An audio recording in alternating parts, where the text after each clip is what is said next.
Hi there, everybody. Steve on well, I would say it's a nice night. Maybe not a glorious night, but it's a nice night. It's particularly nice because I just got off the max from work. And so what better way to celebrate, to rein in not having to be at work or not having to be on one of these smelly trains anymore than, well, you know, it's March 23rd, 2021. So we all ought to know what that means by now. God, I screwed that up.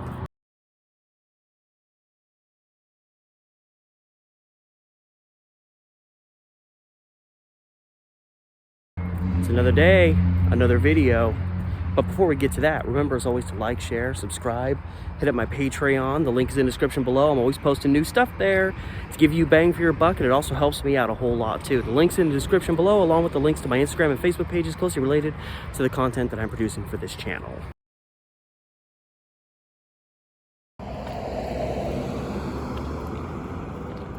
All right, peeps. So for our story, we're going back nearly a century to 1925. And this, this story is funny in multiple ways. It's not just about telling the story and getting to the punchline. Like, this whole thing is just, it was a misunderstanding that was funny in and of itself, but it was brought about by even more funny and entertaining circumstances. So we have an attorney based out of Salem, Oregon, a guy named Bert Macy, who, based on the verbiage and the jargon of the article, like it just says he was an attorney. I'm guessing he was a divorce attorney. And as I bear the details of this story out, you'll hopefully understand why I would think that. So whatever his circumstances were, as a lawyer, attorneys defend some people and sometimes screw over other people. So they will make enemies, and sometimes those enemies are just random members of the general public that feel like so-and-so attorney screwed them over. So Bert Macy was probably a little bit paranoid. He'd stated that his life had been threatened on a few different occasions, likely the result of some legal work he'd been involved in, possibly a few disgruntled husbands, a few disgruntled wives. I'm not sure exactly. But he was in a place where clearly he was nervous. He probably thought, at any random moment, hopefully it's unlikely, but someone could just walk in with a gun, walk into my office with a gun, boom, and then there goes my life. There goes the Bert Macy legacy. So he gets a package delivered to him one day. He's not really expecting a package. He's a little weirded out by it. He's definitely suspicious about it.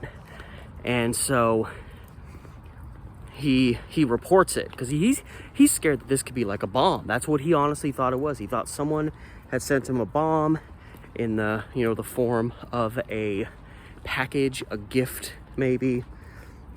So he reported it and had some more skilled individuals come out and open the package, possibly with the need to defuse something. They popped the package open, and inside was a tobacco can, a little can that would hold tobacco in it. Okay.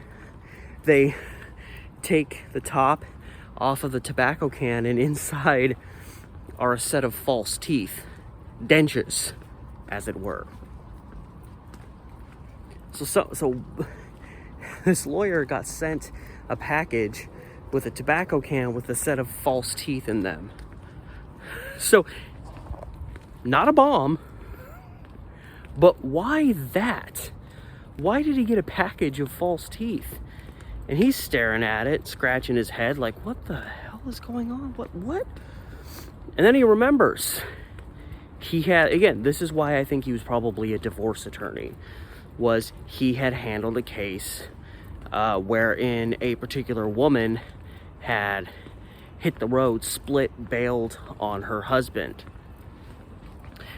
And in the settlement that was established, in the aftermath of that, the husband agreed to send in his now ex-wife's set of false teeth, because apparently when she split, took off, abandoned him, as the newspaper article put it, she took off so quick that she forgot to grab her false teeth. So there was like an addendum added to the settlement. I guess maybe it was such a strange situation, she didn't want to have to go back and see her husband face to face to pick up her fake teeth. So it was like added to the settlement that the husband agreed to send in her false teeth. So I can only assume that Bert Macy was the attorney of this woman. The names of the woman and her former husband were never given, but it seems like he was probably her attorney then, if the husband then sent in false teeth in a package to him. But what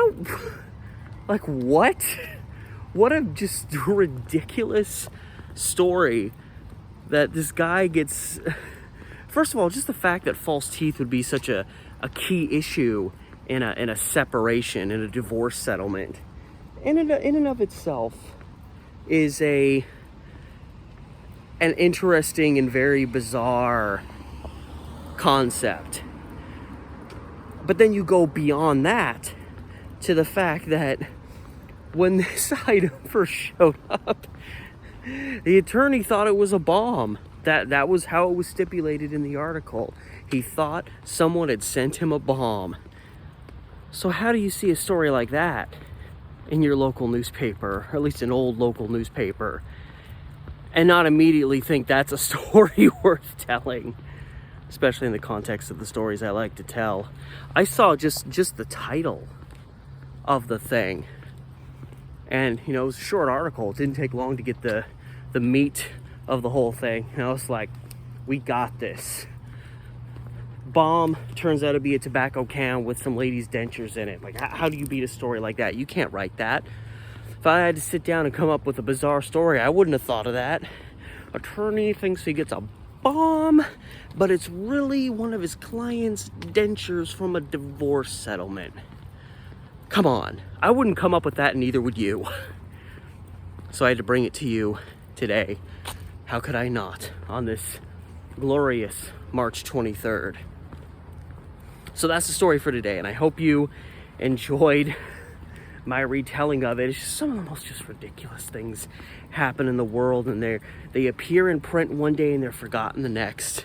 And they're these little baby pieces of history that I like to just dig in and pull out of their grave almost. They've just been buried underground for years, and you find little things like this that just happened, and they're ridiculous. And that's why I like to bring these stories to you guys. So that said, thank you so much, as always, for watching today's video, ridiculous though it was. And if you want to help my channel grow, help it blossom, remember to like the videos, share, subscribe to my channel, hit up my Patreon. All those things help me out severely. And of course, I'm always posting new stuff on my Patreon, so you'll be getting a little bang for your buck there, and you're also helping me out a lot as well. So ebb and flow, give and take. And the link to my Patreon is in the description below of this video, along with the links to my Instagram and Facebook pages closely related to the content that I'm producing, both on this channel as well as my primary channel, Steve the Amateur Historian. If you have not subscribed there yet, what are you waiting for? Get over there and sub. I think you'll probably like it. At least I hope. I'm trying to be humble, but also put the pressure on. So there's lots of ways you can help me out. And all that said, I'd like to thank you once more from the heart for watching today's video. And all that said, this has been Steve, and I'll see you tomorrow.